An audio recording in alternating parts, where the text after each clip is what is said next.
She didn't ask for pity. She didn't cry for attention. But when that woman looked my wife dead in the face and said, "You people should just stay home," something inside me cracked. Now let me back up a sec. It was a Tuesday, just your average, run-of-the-mill grocery run. My wife, Elena, had wheeled herself into Pine Grove Market like she always did. Navigating those cramped aisles like a pro, she's been in that chair for 2 years now since the accident, since the stairs, since I got that call overseas that felt like it split my chest wide open. And Elena, she never let it slow her down, not once. That woman's got more grit than anyone I've ever met, including half my old unit. So there we were. I was standing near the oranges, checking which ones weren't too bruised, when I heard the voice, sharp, clipped, smug. "Excuse me, but you're completely blocking the cereal." I looked up, blonde bob, designer jacket, HOA badge clipped to her purse, every red flag waving. Elena turned, polite as ever. "Oh, I'm sorry, I was just trying to reach, yeah." "Well," the woman interrupted, "normal people need to shop too." Normal? That word hung there like poison in the air. I saw my wife pause just a heartbeat, but I know that pause. That's the one that comes right before her smile starts to crack. "I'll just be a second," Elena said, still trying to be kind. But this woman, her name tag said, Deborah Steele. Pine Grove HOA board wasn't done. Maybe online shopping would be easier for someone in your condition. And that was it. I stepped forward, slow, deliberate. Deborah caught sight of me and flinched. Yeah, all 6'3" of me. Ex-Navy SEAL, clean shave, wedding ring flashing under the fluorescent light like a warning flare. "Is there a problem?" I asked, keeping my voice even, calm, but not gentle. She shifted, fake smile curling at the edge. "Oh no, not at all. I was just helping your friend." "My wife," I said, stepping closer. She blinked. "Right, of course. I was just suggesting, maybe some people aren't cut out for crowded places." Elena wheeled beside me. "Can we just go, Luca?" But I wasn't letting this slide, not this time. "Some people," I said slowly, "need a reminder about basic decency."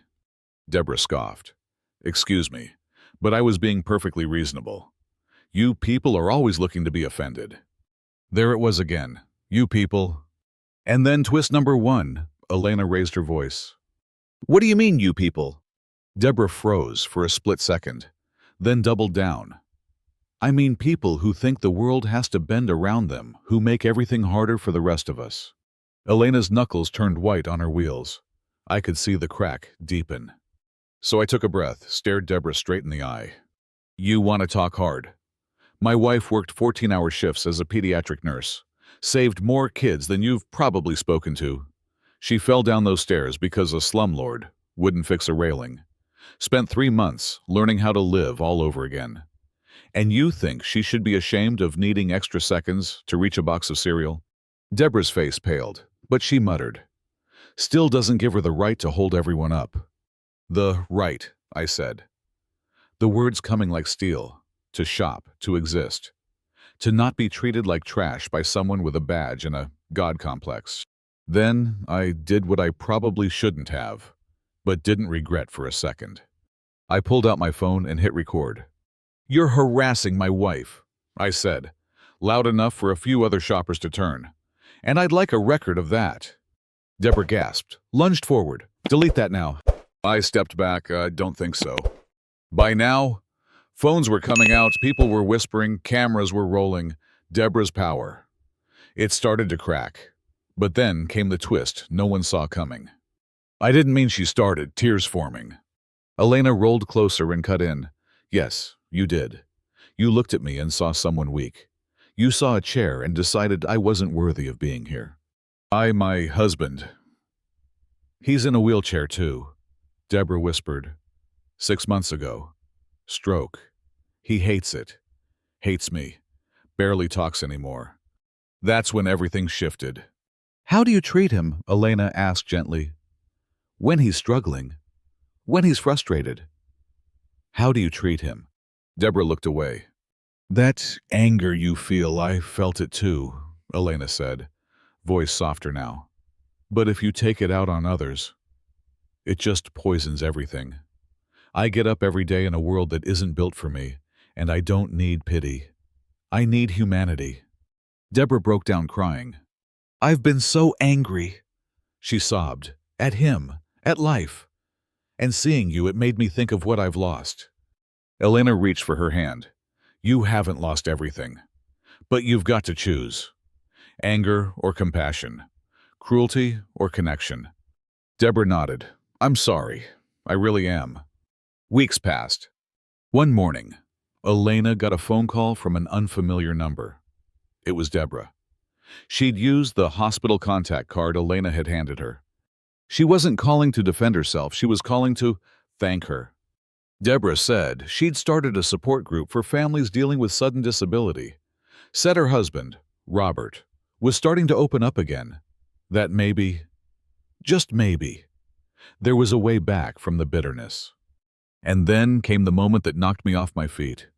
Elena said, I want to help, I want to be part of this. She signed up to become a patient advocate at the Regional Rehab Center. First day on the job.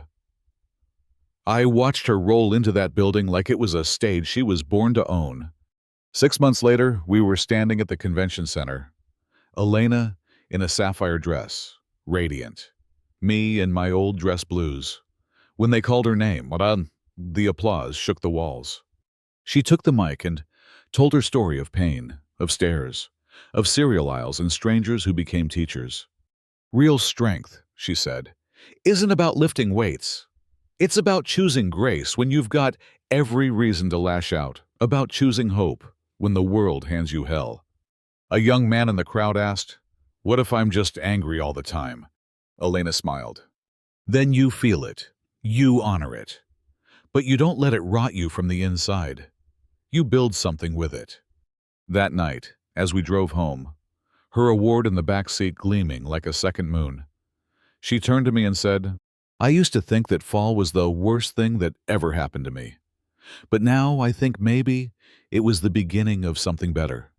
I looked at her, my wife, my warrior, and whispered, whatever comes next, we'll face it, together. She squeezed my hand, together. Yeah. We're not superheroes. We're not saints. We're just people who chose love over resentment, mercy over rage, and that's what changed everything. So now I'm asking you, what would you have done in that grocery aisle? Comment below, was Deborah just broken or just cruel? Should we always educate, or is there a line where grace runs out? Let's talk about it. Hit like, share with someone who needs this, and don't forget to subscribe. There's more to come tomorrow.